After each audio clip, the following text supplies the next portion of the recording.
diwedeni colok nalika padha golek jangkrik.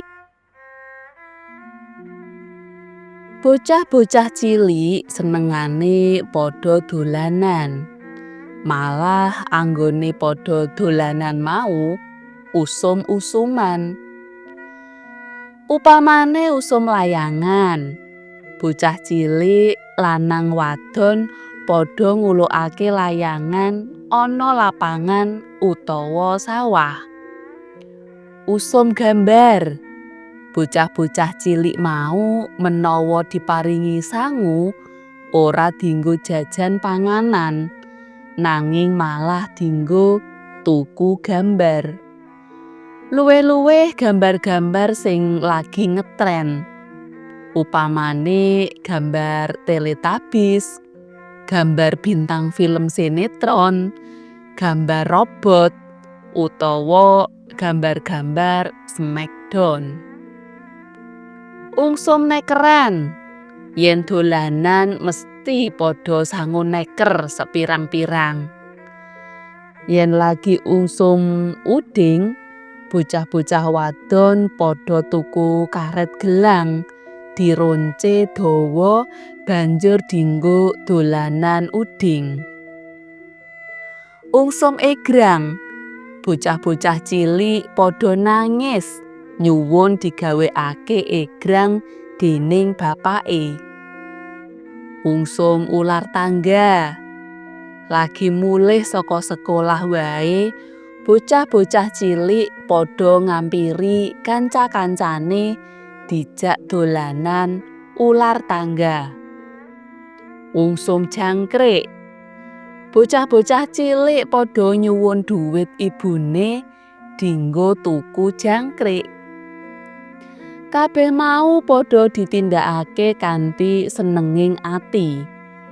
Saking asike anggone padha dolanan, sok malah nganti kliwat wayah lagi padha mulih.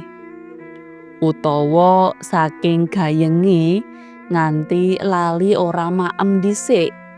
Utawa padha ninggalake anggone sinau bebarengan. Ing kene penulis bakal nyritakake pengalamane tanggaku nalika dheweke isih cilik biyen.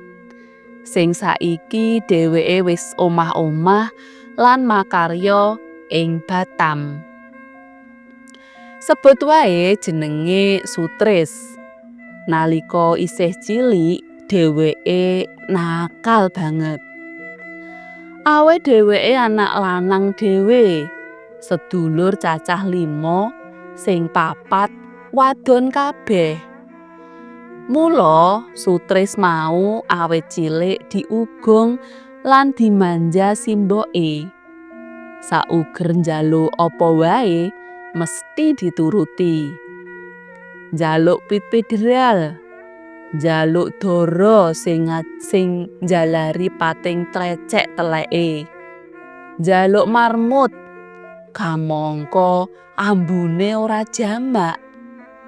Njaluk egrang, sing saktemene nganggo wae kangelan merga isih cilik lan sing keri dhewe njaluk sangu awujud lampu baterai utawa lampu senter kanggo golek jangkrik ana ing pinggir jurang karo kanca-kancane. Dina iku dina Setu malem Minggu. Mula Sutris lan kanca-kancane leren anggone padha sinau. Bocah-bocah mau duweni kekarepan mengko bengi bubar jam 09.00 padha golek jangkrik menyang jurang elor desane. Janjane Sutris lan kanca-kancane mau wis padha dielekake déning wong tuwane. Nanging kanthi sesingidan bocah-bocah cilik sing kabeh lagi kelas 3 SD nekat lunga saka ngomah lan mangkat golek jangkrik. Ngenteni wong tuwane bocah-bocah sing cacahe 4 mau wis padha bubuk ana kamare Sutris. Nanang, Eko lan Catur bengi iku sengaja bubuk ana ing omahe Sutris. Bareng kabeh wis padha turu, bocah 4 mau padha mindak-mindik alon-alon metu saka kamare Sutris. Sakwise nutup lawang kamar, kabeh padha cekat-ceket mlaku metu supaya ora konangan bapak lan simboke. Atine padha lega merga kasil metu saka kamar ninggalake omahe saperlu golek jangkrik. Lampu senter sing mentas dipundhutake bapake Sutris mau awan digawa kanggo nyoloki. Bocah 4 mung nggawa lampu senter siji. Mula anggone mlaku turut galengan padha kepleset utawa gejeglong luwangan. Malah kabeh padha rebutan anggone kepingin nyekel sentere. Awet yen nyekel lampu senter mlakune bisa cepet lan ora pijer tiba krengkangan. Mula sing padha mlaku ora irit-iritan siji mbaka siji, nanging malah padha regejegan lan empet-empetan. Jago kluruk sepisanan. Bocah 4 mau wis tekan elor desane. Kamangka miturut kandhane bejo kancane, papan sing akeh jangkrike iya pinggir jurang. Kanthi teliti mripate padha ngawasake ngisor. Mbok menawa ana eleng jangkrik utawa malah ana jangkrik sing padha sobo. Lagi madeg lan leren sedelo anggone golek jangkrik, saka kadohan keprungu jangkrik sing padha ngengkrik. Katone ora mung siji utawa loro, malah swara jangkrik mau akeh banget lan saut-sautan. Kono kae lho arahe swara jangkrik ngengkrik mau. Ayo padha mlaku marani swara mau. Kandhane Nanang ngajak kanca-kancane supaya nggoleki swara jangkrik. Jebul tenan. Ing sisih wetan penere sak ngisore wit semboja ana jangkrik sing lagi mencolot sajak ngece. Yen dioyak jangkrik mau mandeg ngenteni. Nanging yen arep ditubruk, jangkrik mau mencolot maneh. Wis kene tak oyake. Mung jangkrik siji wae mosok ora bisa nyekel. Kandhane Eko sajak semangat. Jangkrik nyolowadi mau pancen angel dicekel. Kamangka jangkrike mau apik banget lan suarane banter. Menawa didol mesti payu akeh. Jangkrik siji yen apik regane 100 lan yen biasa mung 50 jaman semono. Yen diitung nganggo rega saiki, jangkrik sing apik regane siji 1.500 lan yen biasa mung 1.000.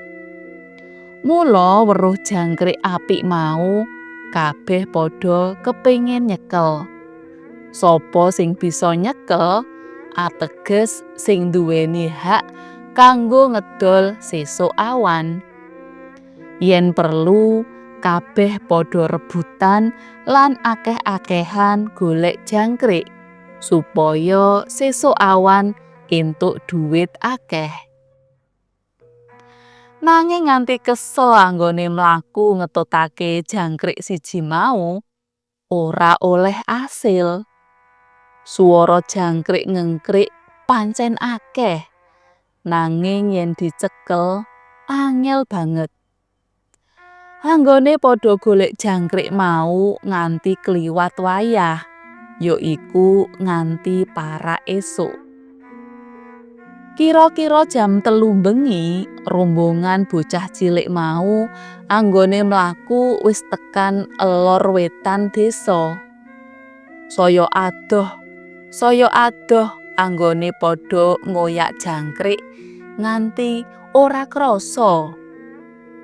Malah nalika arep mudhun jurang, si Eko jerit-jerit sajak keweden. Merga weruh padang-padang memper obor. Obor mau wiwitane cacahe mung siji, nanging suwe-suwe dadi akeh. Memedi awujud colok mau kaya-kaya marani rombongan bocah cilik mau.